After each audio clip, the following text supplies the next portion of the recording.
I'm going to share some health complications that I've received as a result of long-term burnout.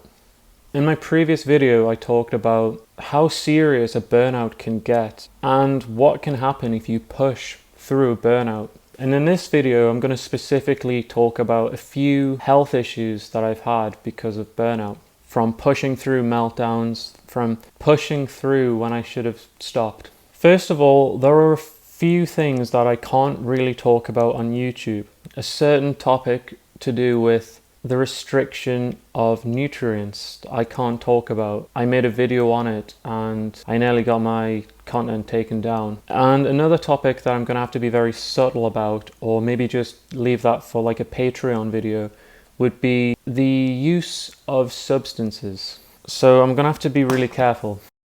So first of all, my long-term burnout was its worst when I was about 18 years old. A few years after leaving school and starting the world of work, this is when I really started to endure a life that wasn't very friendly for a neurodiverse person. Now, of course, back then I didn't know I was autistic. So I was pushing through and I just thought everyone felt like this, basically. No one told me, basically, that it was not a normal state.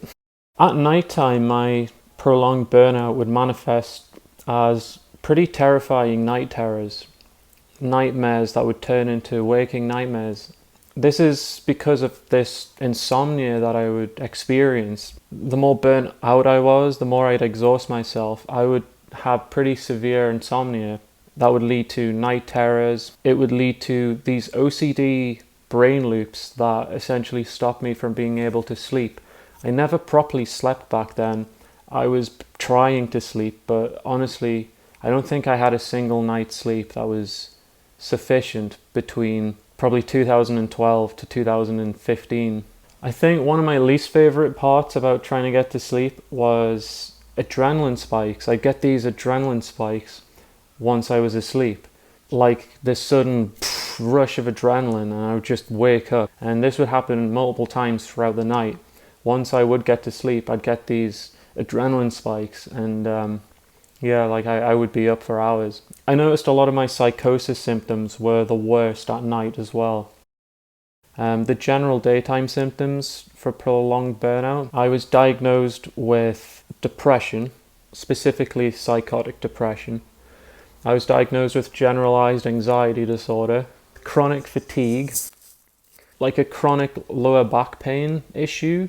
I don't think I got a diagnosis, but I was medicated for my lower back, which was a manifestation of stress. I stopped digesting food properly because I was so stressed. I developed IBS. I developed anemia because I couldn't absorb iron. I couldn't hold on to B12. I also wasn't eating enough. Again, I can't really talk much about that.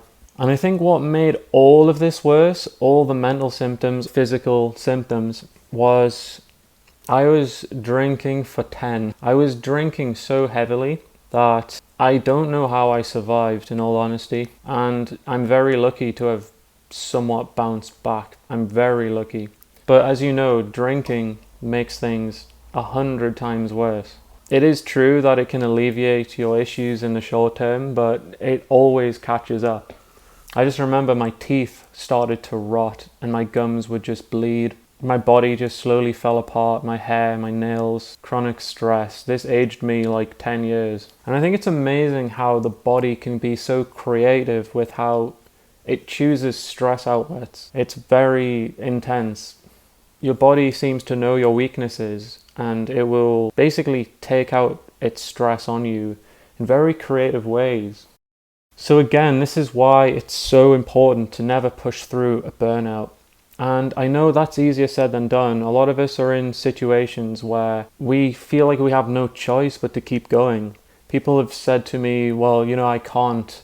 I have to push through. And this sadly is the reality. Society fails time and time again to acknowledge people who are internally suffering.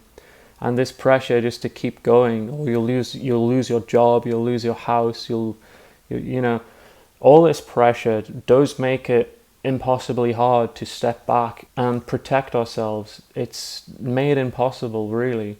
So I really feel for anyone in this situation where you are burning yourself into the ground and you can't keep up in the neurotypical world, but perhaps right now you have no choice. I really do feel for you. My advice would be to build a really good rapport with your GPs. If you're in the UK, just keep a connection with the doctor. The more official that your issues look, the more medically proper that your mental health looks like, the more chance you have at being taken seriously. So please keep a rapport with the GP, therapists. It all helps build a case for yourself if you do have to step back. It's all on paper. It didn't just come out of nowhere. That would be my advice. I would like to go into more detail about the specifics of each of these diagnoses and health issues that I've had. What would you like to hear more about? Let me know. But yeah, thank you so much for watching. I'm really happy that we have 300 subscribers. It makes me feel so good that I can share my story and encourage everyone else to share their story. I've made some great friends from starting this YouTube channel. There's a few supporters on my links, which, bottom of my heart, I'm so grateful for all of that. You've got no idea how much it means that people truly believe in what I'm sharing, and so thank you so much. Check out my Instagram and my links if you'd like to do that. Goodbye.